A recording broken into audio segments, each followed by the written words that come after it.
யாராவது ஒருத்தர் கீழே விழுந்துட்டாங்கன்னா அவங்களுக்கு போய் ஆறுதல் சொல்றதை விட அவங்களுக்கு அறிவுரை சொல்றவங்க தான் இங்க நிறைய பேர் இருக்காங்க அப்படின்னு சொல்லிட்டு ஒரு கோட் ஒன்று படித்தேன். ரொம்ப நல்லா இருந்துச்சுங்க. அது நிறைய இடங்களில் தெரிஞ்சோ தெரியாமையோ நாமளும் இந்த தப்பை பண்றதுக்கு வாய்ப்புகள்லாம் இருக்குன்னு நினைக்கிறேன். சமீபத்தில் மன்சூர் அலிகான் அவருடைய மகன் கைது செய்யப்படுறாரு. கஞ்சா ஏதோ வச்சிருந்தவங்க கூட ஒரு கான்டாக்ட் இருந்துச்சு அப்படின்லாம் சொல்லி அது பல காரணங்கள் அவர் அரெஸ்ட் பண்ணி அந்த போலீஸ் வேனில் உட்கார வச்சிருக்காங்க.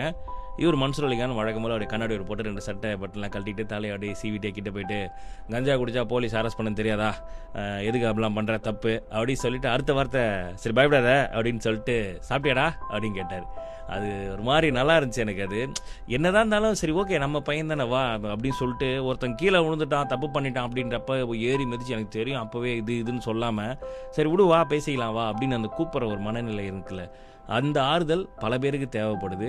இது நியாயமாக ரைட்டாக தப்பாங்கிறது தான் செகண்டரி.